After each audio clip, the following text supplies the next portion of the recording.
Everyone.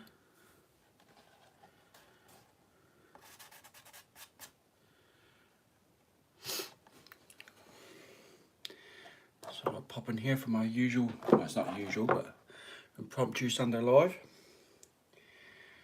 Showing what I've been up to in regards to the steel supplier building. I'm packing some wagons away. A fine room.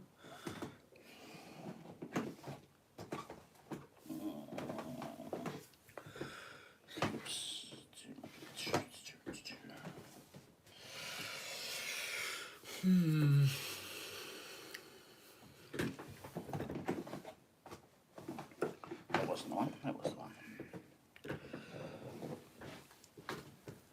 Yeah. It's a matter of finding space.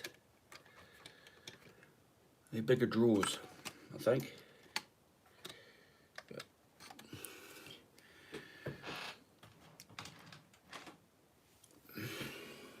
So these are little boxes I carry my, well, I don't carry, but store my stuff in.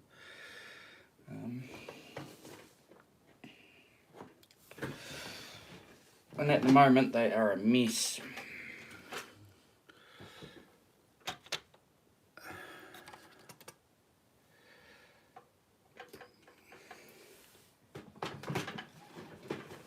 So yeah, just a little live stream. Just been on JJ's live stream after his the photos of the layouts and things like that, so that's quite good. Make sure you go over and subscribe to him. He's yet to 300 subscribers and he's going to do a giveaway, so it's well worth it. He's got some good good content, and I really like going on that. I like going on everybody's stream, but yeah. So yeah, just packing away some wagons that would come off the interchange. I just used the little plastic drawers, and they've just got like a yoga mat on the bottom of it, so it's nice and soft for them. But it's a bit of a bit difficult sometimes, because like everybody, I've got more wagons in need.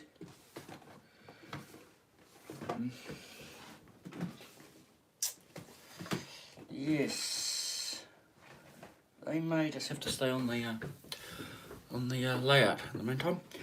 Anyway, main reason I sort of came on, just waiting for more people to come in. Appreciate it. Thanks, Dwight. Yeah, no, it's quite a good idea, really. And then the wheels just sort of sit into the foam of the yoga mat. Now I've been masking this up, ready for painting. So ready to do all the inside interior beams and stuff like that. So yeah, you know, masking doesn't have to be pretty. The last little bit doesn't it, but it's got to be sort of functional, I suppose. So that's what that is. Put them up there. And I've been doing the these are the if you saw it last time, these are the inserts for the building. So they just slide into the building, and the rail goes along the top there, so they sit in there. So I'm with the door, so they're all going to be painted in. Behind the masking tape's the same, obviously that colour there. So I do that, make it all modular, so I can just slide it in, make it a lot easier myself. This came in the mail the other day. It's the metal industrial fence.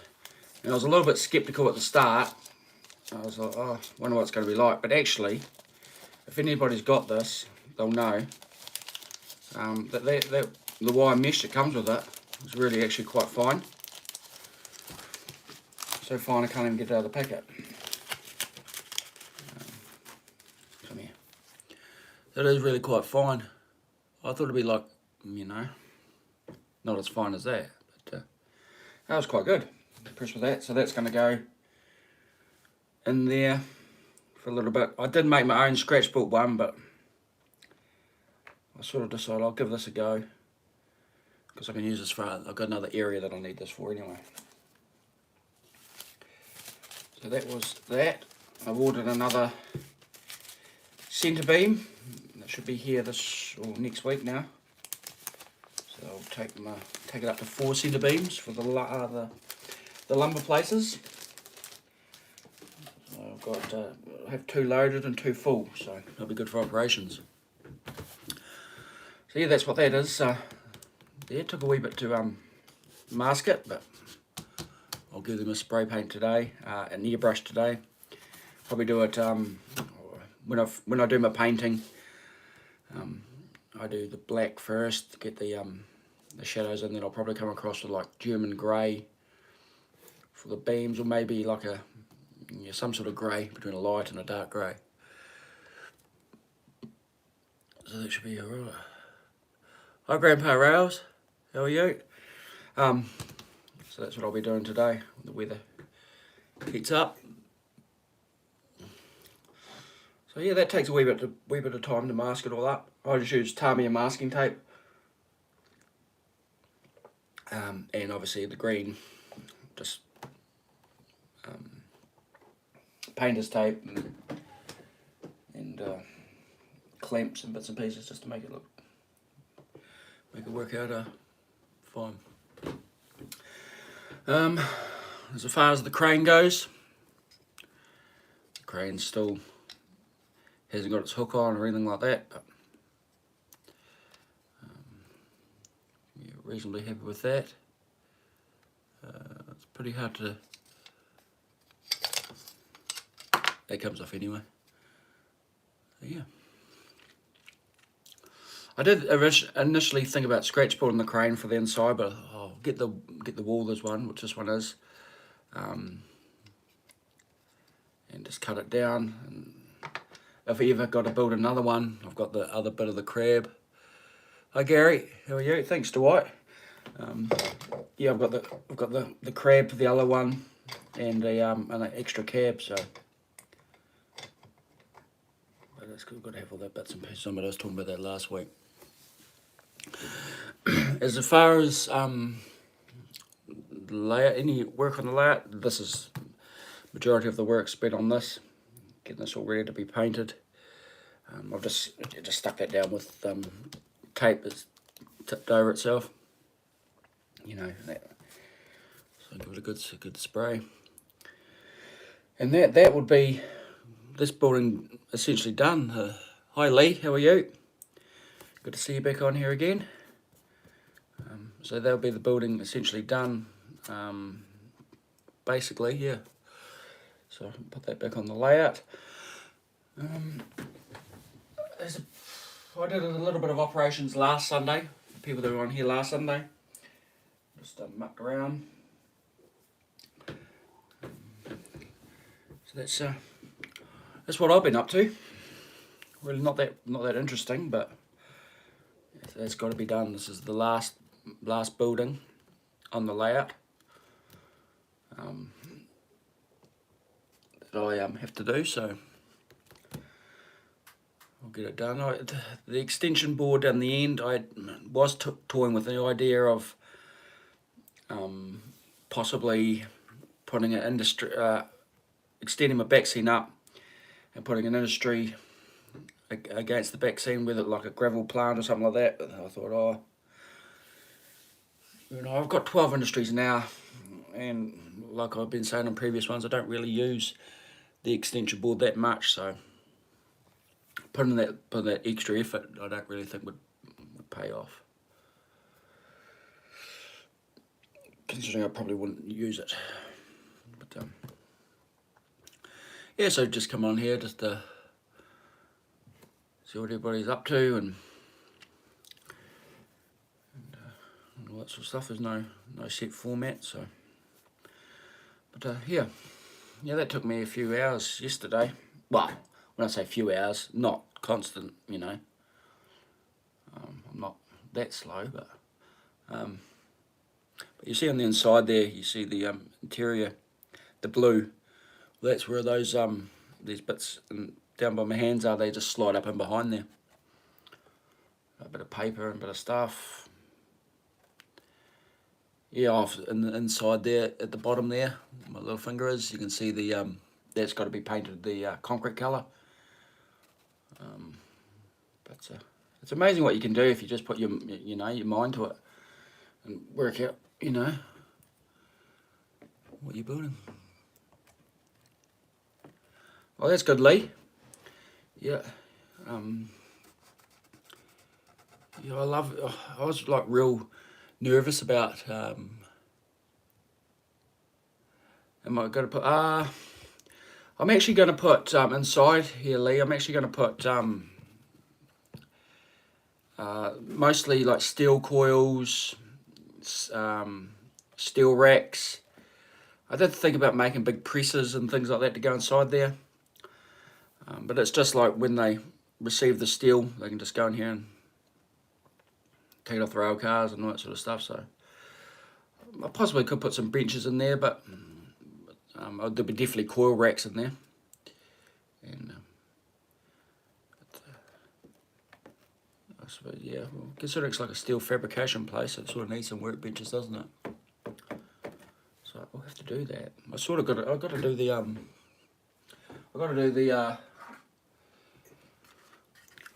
interior of this too. This is a little office. So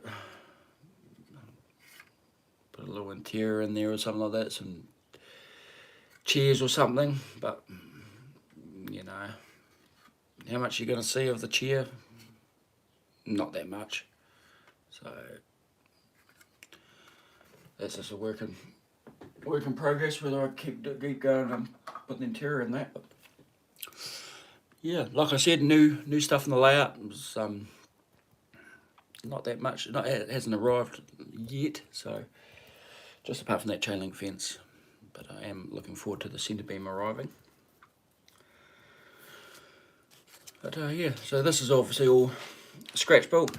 It's just 0.25 styrene and I-beams on it. Just glued it on there. I mean, it's pretty basic sort of stuff. But this allows me to paint it and and slide it in. Whereas if that was all attached inside the building there, I mean, I'm going to have a hard enough time spray painting the big crane beams and things and that sort of stuff in there. So I try and do that with all my buildings. When it comes to windows and stuff as well on my on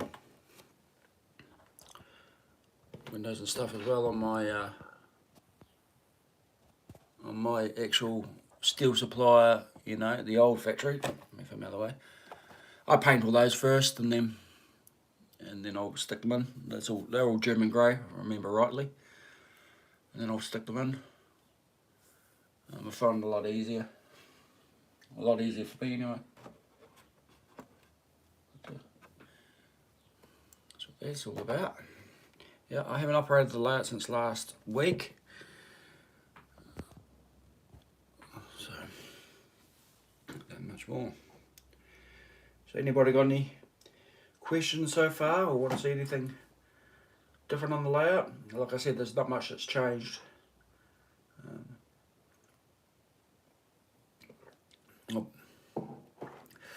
Apart from I'll take you for a little journey over here, closer to where we're going to situate everything. This little line here, I just went around with the NMRA gauge and the Sharpie on the outside and made that curve there. And there's going to be a drainage ditch. I'm going to scratch build a little culvert, or a little wing wall will fit in there. The fence will go up in there. And this area here will have the same treatment as the gravel yard down on Short Street. And there I've got some walrus tanks that will set up in there. I see I've got a few pallets that get string around there. I've got my mobile crane that fits in there. So that will finish off that area nicely. And between, from here, from this line here back, I'll put a chain link fence with an imitation gate to so they can actually get in here. I'm not too sure what I'll do here, whether I'll just leave it black. I know some people say, why do you put sky there? To me, I'm not too fussed on the whole sky thing. We go around a bit further and you can sort of see the hole where the trains go into the module. What is the black part by the track?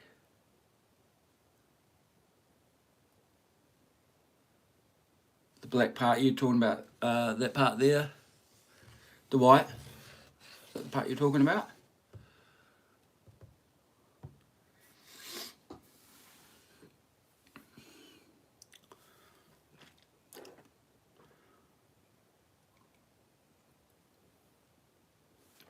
That side there,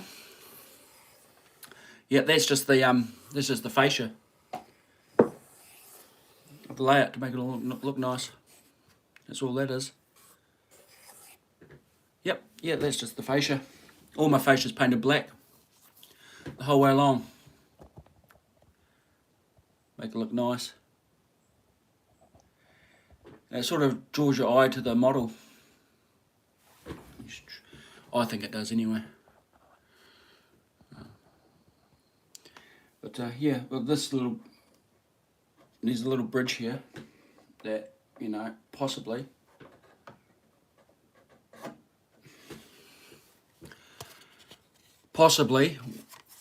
like a scratch built bridge. Give it a weather up, bits and pieces like that. Hasn't been dusted in a while. Did the road, and you know, it's a first sort of attempt. I actually use this to practice the wheels on. So it's not the flashiest piece of stuff around, but hey, gotta learn somewhere. So I'll probably possibly keep that, or you know, make a different one, make a better one, put that somewhere else. But you know, it's just a scratch built out of all out of styrene. Not hard to do at all, and it hides the so it's back in there.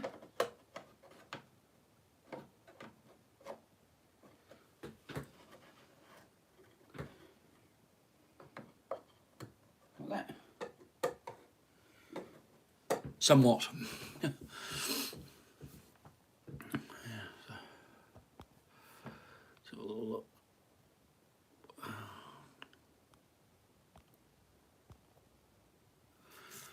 Yeah, so I like to keep it all looking nice, and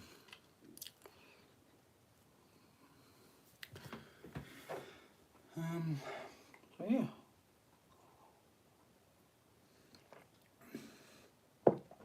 I hope everybody's sub to Trackside Mike. I hear he's very close to 1,000 subs. So if you haven't, just go across there and sub to him. Hopefully I get to 200 before Christmas. That'll be my goal. So if I don't, I don't. But yeah, if people keep enjoying the videos, I'll keep putting them out. Yeah, there's not much else really going on too drastic on the layout. No, it doesn't, Dwight. No, the track goes from the end there where the light is. It comes all the way down past me, and I'll switch it around. It's an L shape essentially, and it finishes over there with the door, and then there's where the extension bit. The extension bit fits on the end there, so it's essentially an L shape. I'm not a big fan of the round the room trains, especially for such a small space. I mean, you'll see a train constantly, you know, you'll get 10 seconds around or whatever, you know, and you'll see it again. So to me, it's switching. It's purely a switching layout. Hi, Closet Branch. How are you? But, essentially, just thanks, Box Ride. Yeah, no, not much has happened on it. I've just been discussing the masking and the what sort of stuff with the spray painting today.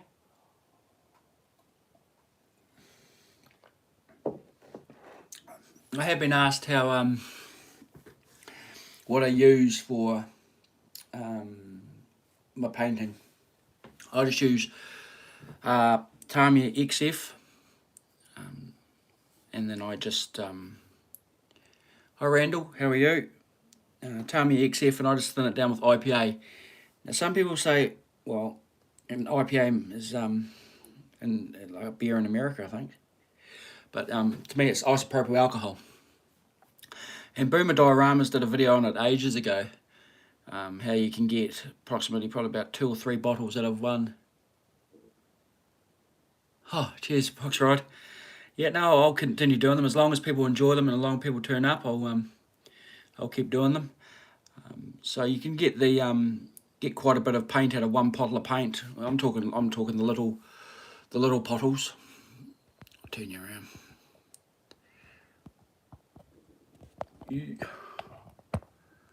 I'm talking the little bottles of XF.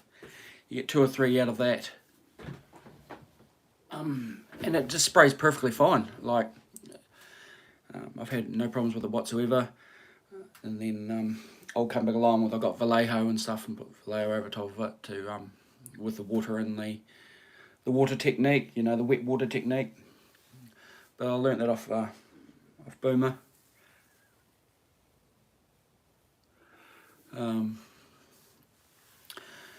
But each, you know, people can use the proprietary. There's a big word for you. A big word for me, actually. Proprietary thinners, but yeah, I just like, it's more economical for me to buy a massive bottle of isopropyl alcohol and then just thin my paint. You can go, I've found that some colours you can go a little bit too thin, but you know, you get, you know, quite a bit of paint out of one bottle. Because you know, if you ever got Tamiya and you pick up your bottle of paint, your XF paint, you open up the top and you think you've been ripped off because you got bugger all in it. I just fill it up to just where the thread starts. Excuse me, with IPA. Give it a stir with the old Badger button battery stirrer, and chuck it in the airbrush and away you go. I haven't had, like I said, no problems whatsoever. And I use the cheapest, I'm not going to say, it's not the nastiest, the cheapest airbrush that you can just get, that you can get, I think they're like $30 or something like that. It might be even cheaper. And that's a gravity fed one, dual action. And because I use just strictly acrylics or IPA, it's you're away laughing.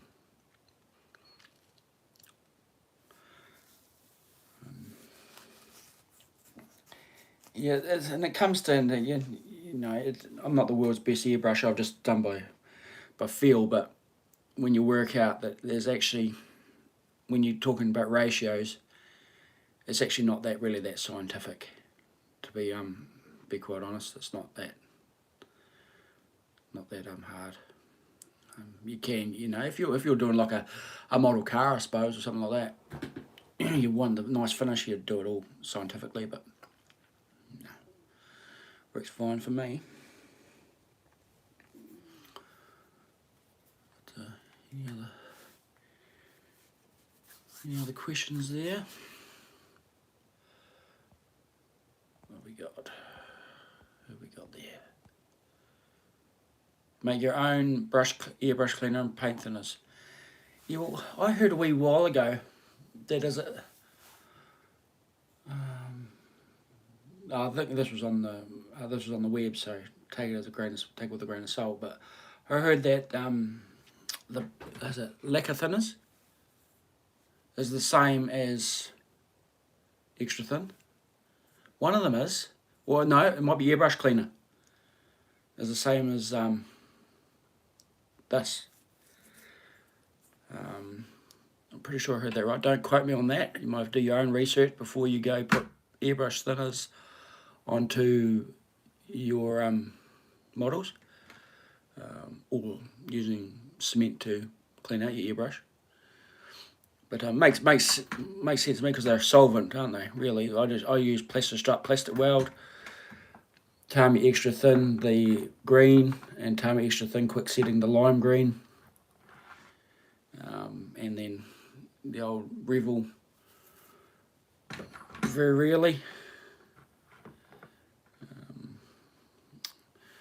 So yeah, it's worth a try, because if it is true, I mean, you don't know what you'd pay for a bottle of that little quick setting stuff, but if it's true, you'd be way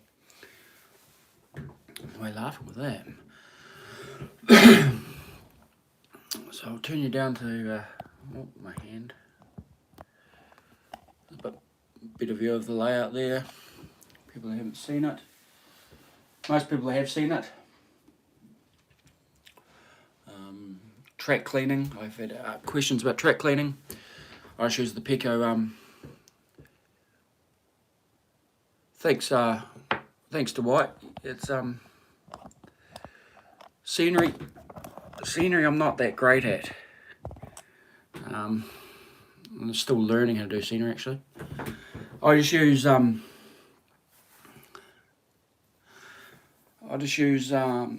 think it's four basic scenery items. So we'll spin you around again. I'll show you.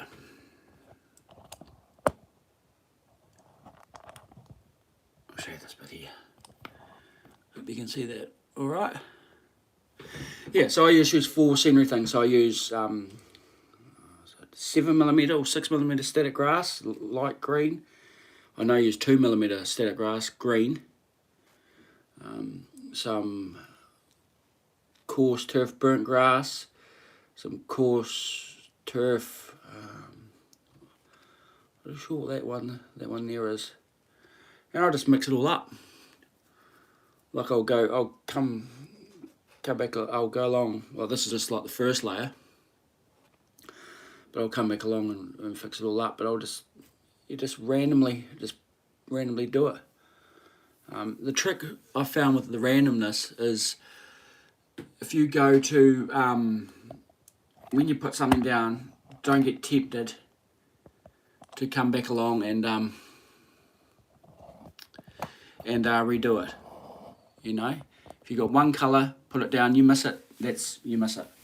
Then you come back along and fill it up. Because if you come back along and put every single colour down, you go, oh, I missed that bit. You're never going to get the randomness. I don't think you are. That's what I sort of strive to do. I mean, there's areas here, like I've got some dirt stuff there. Thank you, Lee. Catch you later. Thanks for popping in. Appreciate that. So I got a little bit of dirt and stuff here, but like woodland scenics dirt. Everything here is woodland scenics. The ballast is woodland scenics mixed with grout. So that's pretty. There you go. You got a better sort of view of the colours. Different sorts of colours in there.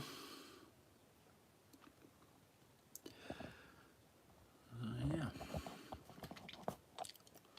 But I'm learning, just like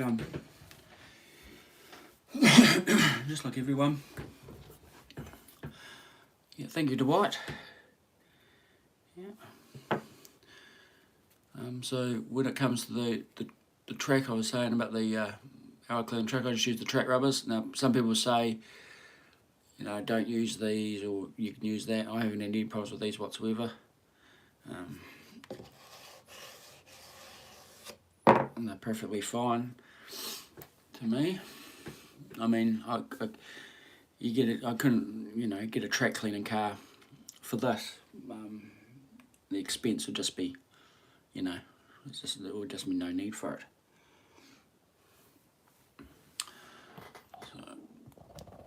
We got any other questions there? Anybody else? Oh, popping in. It's Sunday morning here, so great deals happening. Get him off. Yeah. Well, I might pop off and go do some airbrushing. Not at the moment, 'cause it's quite early here, but thanks everybody for coming in and looking at the stream. Like this one's, you know, I'll try and do them most Sundays. This one's not the most exciting one, but I just generally just come on here just to answer questions. It's easier for me to answer questions like this than what it is to write it down in the various Facebook groups and comments and stuff. So, and thanks Randall. So yeah, I'll next one I promise there'll be the thanks D-Rail Daryl. Thank you for that. Thanks Grandpa Rails. So yeah, I promise you next time I'll have the steel supply done, and you'll see a photo of that. Should have my centre beam here, and I might even see if I can do some operations, set up the 4 operations. So that might be interesting, or it might put people to sleep, but we'll see how it goes. But thanks everybody, appreciate it, and I'll catch you later.